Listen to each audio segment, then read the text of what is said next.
देखो देखो कर आओ तो 40 साल का हो गया मैंने कर बाप कर बियाह न कैलस। अरे बाप रे। ताकत का वैसे ताकत जो जो जो अपना बाप पर जाए गुना ये मत गुना जो।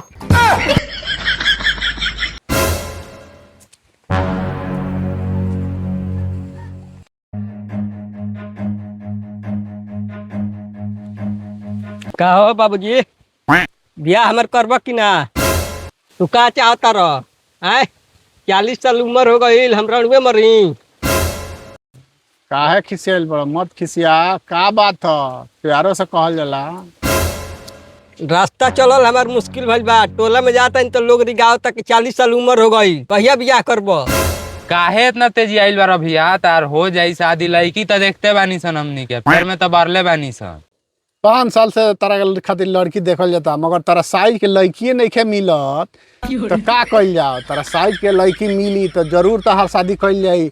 हमहू कह जना अगुआ से कहले बनी तारा साइज के लड़की खोजल जाता। तारा साइज के जहिया लड़की मिली शादी बाबू तहार हो जाई तू टेंशन मत लो। बाप रे क साल लगे बावरी क साल 40-42 साल उम्र हो गई और 15-16 साल हम जिए 15-16 साल में का उखाड़ लेम हम आय।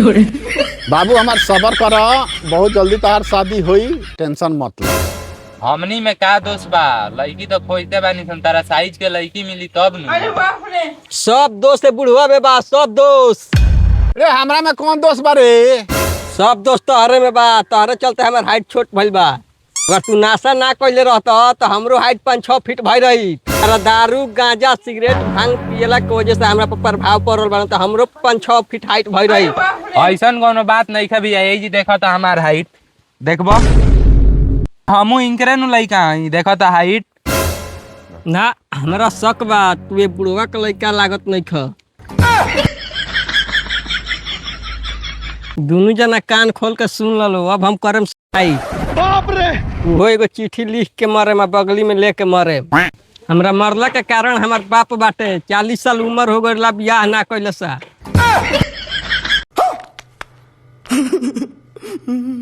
ई का कहता रह भैया बाबूजी नु हवन बाबूजी के बारे में एतिया कहल जाला। तू सर टेंशन मत ल तोहरो नाम वही में लिख के मारे।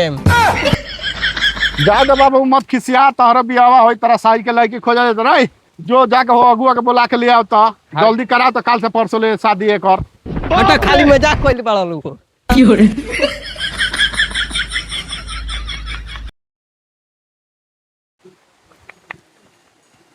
पापा ये अगुआ के बोला ले आईनी। प्रणाम। प्रणाम प्रणाम बाबू कुर्सी ले आवा अगुआ जी के बैठा हुआ यहाँ।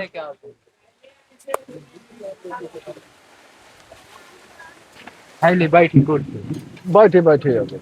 अच्छा हाँ ठीक है वैसे ये बात बा कि है ये एगो लड़का बा एकरा बियाह करावे के बा। अच्छा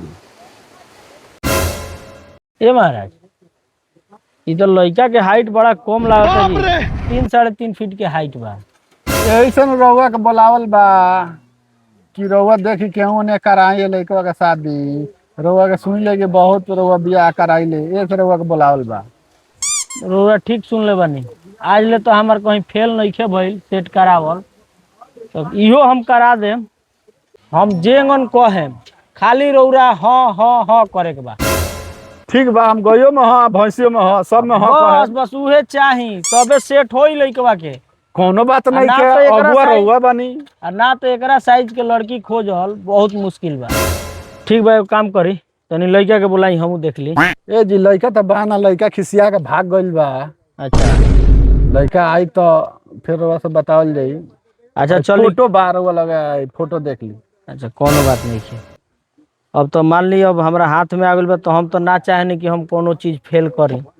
हमार कर्तव्य बनता कि केहू गनिया पास क के सेट करा दी। ऐसन रउआ के कहल गइल है। जी जी नाम बा हमार चारों। हाँ। तो कहे के मतलब बनू कि हम जा तनी लड़की पार्टी की यहाँ वहाँ बतियाए मगर लड़की वाला तैयार हो जाता सब लड़की पार्टी के घरे थोड़ा सा हमरा झूठ बोले के पड़ी। कोनो बात नहीं अब रउआ अगुआ हई रउआ के कनिया कराए अब झूठ बोले कि सच बोले हम सब में राजी बानी। तो हम जैसे लड़की पार्टी सेट करके और रौरा घरे लिया हम लड़किया देखावे खातिर तो सबसे पहले एगो रौरा काम करम कि जैसे लड़की पार्टी वाला होता ना सन कोनो बात नहीं है। तुरंत लड़का के सुता के कमर उड़ा देम कहम कि एकरा बुखार बा हाँ वो हो जाई। कमर उघारे के नहीं, खाली गर्दन लौके के चाही। ठीक बा, खाली हाँ तो गर्दने उघरल देखावल सन जाई। तो हाइट देख लियो तो खिसिया के भाग दियो सन। कोनो बात नहीं के, लड़का के खाली गर्दने देखावल जाई, खाली- बाकी कमर रही दे पर। बस बस हमरा गर्दनिया गई तनी सही फोटोवा बा न। देखी देखी अपना लड़का के। ए जी गजब के रउआ अगुआ बानी जी, लड़का का हमार फोटो वाला कैसन रउआ बना दनी कैसन, रउआ पक्का अगुआ बानी जी। अरे महाराज तो यही हमार 20 साल के एक्सपीरियंस नहीं के नु।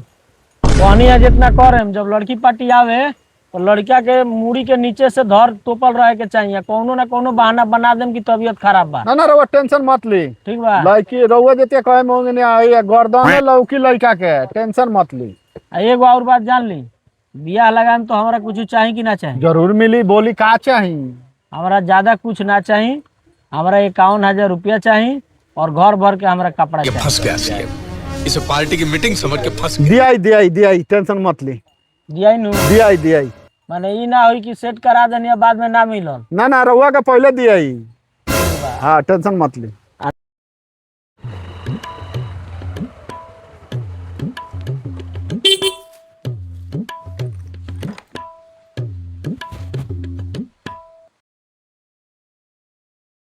गुलाम भाई सब भाई का हो? अच्छा अगुआ साहब प्रणाम। प्रणाम प्रणाम प्रणाम। ये कुर्सी जाओ, कुर्सी जाओ, अगुआ जी हैं। प्रणाम प्रणाम प्रणाम।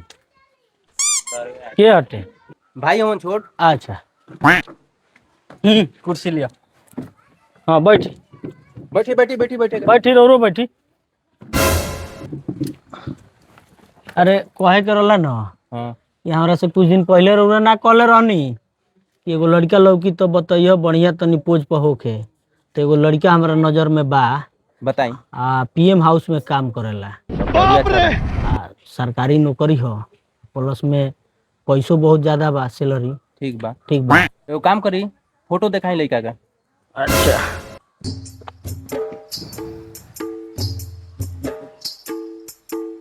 भाई देखी फोटो देखी। लड़का तो अच्छा बा, 5 फीट के बा। 5.5 फीट हाइट बा लड़का के। ठीक बा, ठीक बा। देख ले बाबू। कैसन बा लड़का? अरे बाप रे। ठीक बा भैया। ठीक बात बा, भी- हाँ, तो ठीक बात बा। विचार रखो। हाँ हो। ठीक बा अगुआ जी। ए भैया बाबूजी या गुलन फोटो को तीन दिखा ली। अगुआ जी तनी फोटोवा दिखा दी। अच्छा अच्छा यहाँ के दिखा दी ना।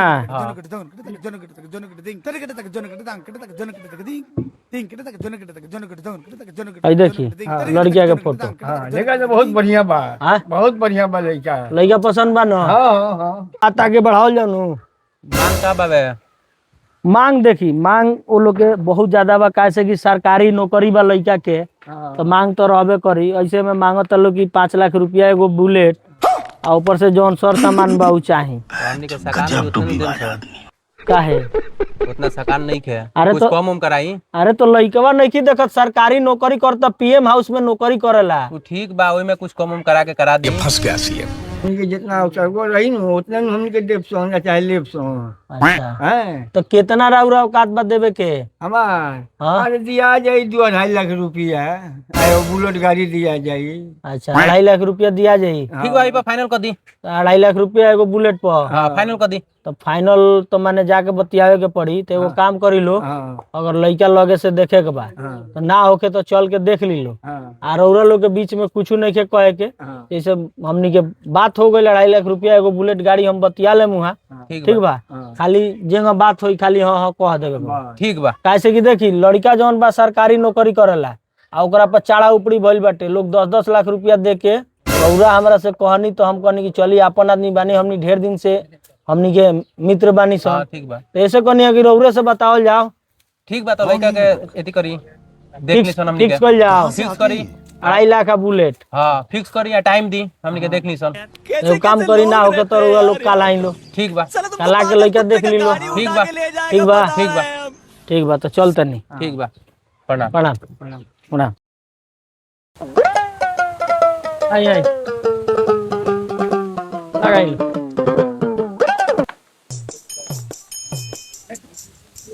सिगरेट बुताई ही तू आ गई लो। यहाँ के बानी प्रणाम प्रणाम प्रणाम। प्रणाम प्रणाम।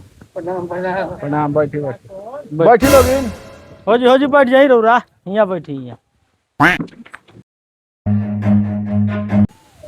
नाश्ता करी लो। उठाओ।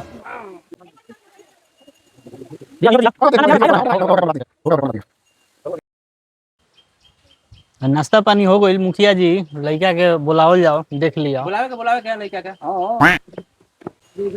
सुनी ना, बुलाई लड़का के, ठीक बा। आज कौन है वो हो खुद जाए। कौन बात नहीं है, बैठी। देखी लोगिन, लड़का तो अभी बाहर बा, लड़का के छुट्टी मिलत नहीं है।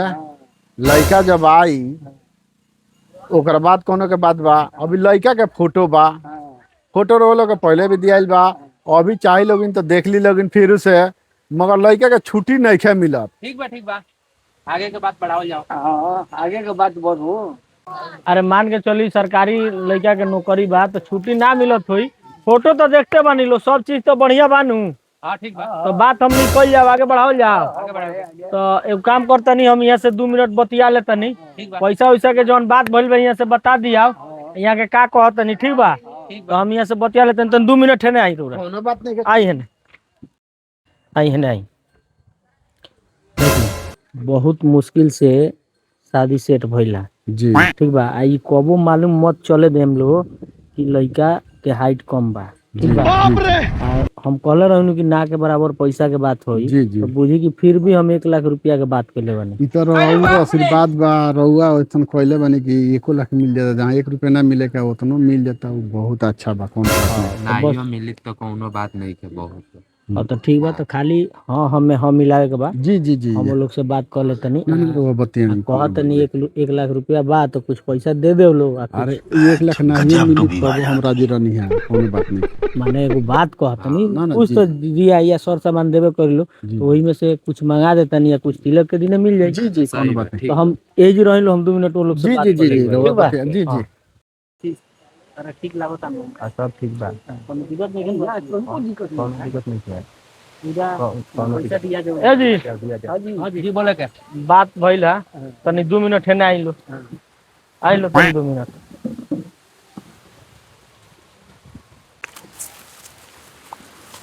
बात भइल है, ठीक बा। सब चीज बात हो गइल है।